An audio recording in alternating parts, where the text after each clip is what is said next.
Foot, comme le PSG, les clubs se mettent aux séries.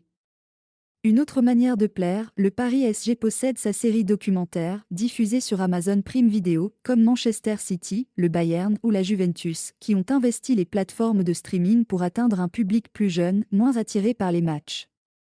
Les footballeurs ne planifient pas de braquage en mode La Casa de Papel, ne pilotent pas dans des vaisseaux spatiaux comme dans The Mandalorian, et ne font des blagues à la The Office, 3 séries à succès des géants du divertissement en ligne. Mais ils ont leur place dans le catalogue de Prime Video, Netflix ou Disney+, qui, de plus en plus, investissent dans le sport avec des contenus en immersion, leur marque de fabrique. Le géant Amazon, nouveau codiffuseur de la Ligue 1, sort vendredi la 2e saison de PSG aux Villes Lumières, 50 ans de légende qui, en 3 épisodes d'une cinquantaine de minutes, mêle flashbacks historiques et coulisses de la dernière saison. Sur Prime Video, les Parisiens partagent l'affiche avec Tottenham, Manchester City, Raphaël Varane ou encore Sergio Ramos, en attendant les séries annoncées sur la Juventus, le Bayern et l'Atlético Madrid. Antoine Griezmann, la Juventus encore ou les clubs argentins des Boca Juniors et de River Plate portent le maillot de Netflix, quand Disney+ a misé sur les Néerlandais du Feyenoord Rotterdam. Cette tendance est liée aux évolutions des modes de consommation. Il y a un enjeu de réénergiser la base existante et de recruter, en particulier les plus jeunes générations.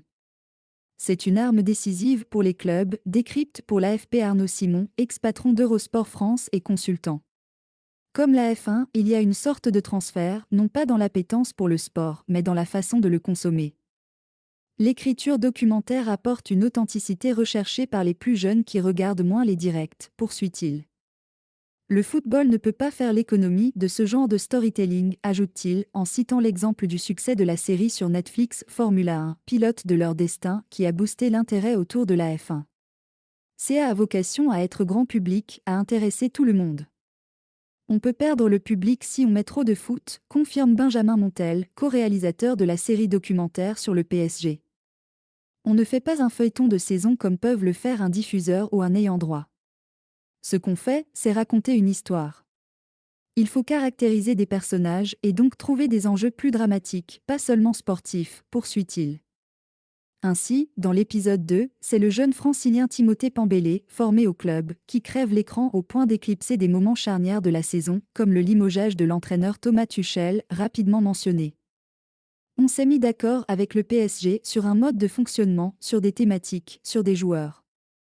Évidemment, à ce niveau-là, on ne peut pas faire n'importe quoi, justifie Manuel Herrero, le showrunner, auteur-producteur de la série qu'il a coproduite avec le PSG. Parti pris éditorial, le PSG estime avoir joué le jeu en laissant les caméras centrées parfois dans le vestiaire. La première semaine, c'était un peu bizarre, mais après c'était naturel, explique le joueur Ander Herrera. J'ai peut-être été un problème pour eux, sourit le directeur sportif Leonardo. J'ai de la pudeur par rapport à ce qu'il se passe dans un vestiaire. Mais à la fin, on voit l'importance de capter certains moments d'émotion. C'est un jeu d'équilibriste entre ce qu'on peut faire, ce qu'on veut faire et ce qu'on finit par faire, estime Benjamin Montel. La qualité du contenu va beaucoup dépendre de la marge de manœuvre laissée par les clubs, explique Arnaud Simon. Plus vous contrôlez, moins le contenu aura de l'impact. Il faut qu'il y ait un parti pris éditorial, ce qui a énormément manqué dans le documentaire sur Prime Video consacré au bleu lors du Mondial 2018. Je dis, et arrêtez de m'amener des caméras, amenez-moi des clés pour ouvrir la porte des vestiaires ou des briefings et, poursuit-il. Cela permet de connecter émotionnellement les fans dans le monde entier, au-delà des résultats sportifs. Vous construisez la marque pas uniquement sur des résultats sportifs, mais aussi sur l'âme que vous dégagez, dit-il encore. Sur ce terrain-là, le PSG espère gagner le match.